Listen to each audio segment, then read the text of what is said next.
Hey, Russ, man, just want to say congratulations. All-time triple-double record. Just an unprecedented run. Sustained excellence over time. Just proud of you, proud of the man that you become. It's a huge deal, and you deserve it. My respect to that, and congratulations. Congrats, brother, on passing Oscar Robertson in most triple doubles in history. It's a huge honor. When it comes to you, it's never a question of if, just a question of when.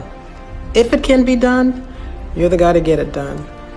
On behalf of the NBPA and the entire Brotherhood, congratulations. You've had an outstanding career, and what you've accomplished is definitely something not to be sneezed at. You've been a blessing for all basketball fans and all kids growing up wanting to be players to watch you play and how hard you play and how hard you compete.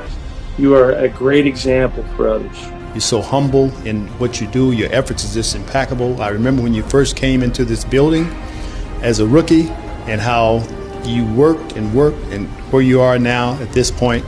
Congratulations, man. God bless you. God keep you is my prayer.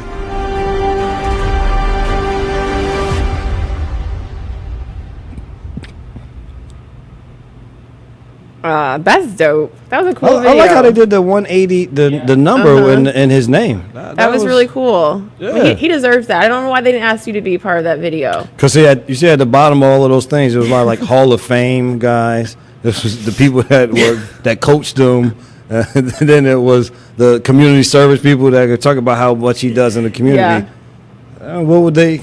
I don't even know what they would put under mine. Well, played in the Pac-10 also. They would put at the bottom. I will say, so Kip in the chat asked a valid question. Did Brevin Knight ever get a triple-double in his NBA career? No, he didn't. He didn't. And the main reason for that is that I'm not trying to break rebounding records. I want assist records, and the only way I'm going to get the assist is if you rebound it, outlet it to me. Now I'm ahead of people, and now I find the next guy to get a shot. Or I can get me a nice quick layup. Yeah, I'm not. Look at me. Like, I know I had some more muscles when I was playing, but I wasn't running there with those big guys. You guys do your job, and I do my job. You stayed your lane. You knew what your job or your role was. I knew it. Now, if the ball came off long, I would grab those rebounds. But Russell Westbrook is getting in the mix to be able to grab the rebounds that he gets to then run from there. I didn't want to be in the mix in that way. No, because you're probably still putting Vaseline on then, so your legs are probably still No, that was way done with. Listen, I didn't even. I'm saying I tell everybody this when I play basketball. The one thing I can't stand is touching someone that's sweaty. I hate that. It's the worst. How do you avoid that? So when number one, you don't touch those people. That's the one thing. You move your feet on defense. You defend without fouling. And how you do that is you don't touch. And then when I go to sit on the bench, I used to try to sit in the first seat on the bench, and I would put a towel on my leg and a towel on my arm because the person that's sitting next to me definitely was sweating. I did not like that feeling at all. I gotta get a picture of you sitting on the bench, and now we know why. It's not because you were sweaty. It was not because you needed to wipe off. It's because you're trying to avoid touching somebody else. Right, like people say, he goes to the end of the bench. I think as a guard, you should sit at the front. I'm like, no, and now I got sweaty dude on this side and a sweaty dude on this side. If I go to the end of the bench, it's one person, and I can kind of sit this way and watch the game, and I'm good to go. And the other thing was like dudes that had hair, like and you sweat. Oh, you got a great night tonight because I ain't guarding you. That is why Brevin Knight did not have a triple-double in his NBA career. Did you ever think somebody would break Oscar's triple-double record? No, I didn't, and I think not until we saw Westbrook do what he did on a regular basis and start averaging this throughout seasons did it really start to say, shoot, you know what, he can break that record. But also the rules of the game have allowed it to be that way. And so you get someone that plays as hard as he does with the rules of where the game is today, then the openness of the game was going to allow that to happen at some point. But I think it still was going to take a special person to be able to do it because it's not easy to go out there and do what he does. I tell people, just watch guys that have a good basketball game. Can they have 5 good basketball games in a row? Very hard for NBA players to have 5 great games in a row where you are getting a triple-double every night. That is hard to do. This dude is doing it every night, every month of an NBA season. And so he's just he is a in his class talent, in his own class talent. Not only did you not think, Brevin, I'm sorry for cutting you off, Megan, but there are other NBA Hall of Famers and superstars that didn't think it would ever happen as well. That clip was circulating around the internet yesterday. Kim will go ahead and throw that video. Records are meant to be broken, but wow. I mean, Oscar, woo. Nope. There's not one guy on this planet who can do it. I think that's one of those records that will never be touched.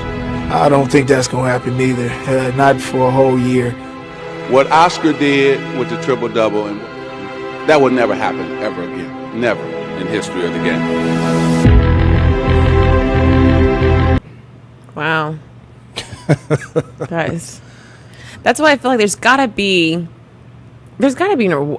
obviously you walk away with that award and you know, and also that history making. There's got to be something he's got to get from this season because of just the numbers, as you mentioned, that he's been doing. He's doing almost every single night, and he's doing it during a season where they are literally playing games, if not every single night, every other night. So to do that with your body, not being able to get the rest that, you know, guys normally would get, not being able to get the practice that guys normally would be able to get, that is the mind-blowing factor of it all. Right, and I think Washington was in a similar position as the Grizzlies in terms of having to make up games. And I think it was just us and the Spurs that had the most second-half games, and I wouldn't be surprised if Washington wasn't right behind the Grizzlies and the Spurs in terms of the amount of games.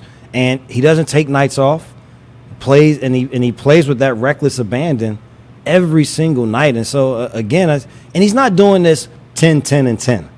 You know, it's not like I'm just creeping over 12, 10, and 11. Like we just mentioned, you just had another 20-20 triple-double, and those 20-20s weren't in points. Like, I mean, this is a guard getting 20 rebounds a game. And then pushing the basketball, one-man fast break, 20. I mean, it was as all you saw in those clips. It wasn't anything that we ever thought could be touched in this way. And I guess we'll say it again. Like, he's doing it to this level. When whatever the number ends with, we'll all say no way anybody's going to beat that. Yeah, no, I feel like there's no way someone in my lifetime, maybe, you know, when I'm gone, we'll figure out something else, something will be different, but I'm with you. I don't think it'll ever happen again. Something else that we learned in the NBA is the Lakers are going to be doing a 9-part docuseries about the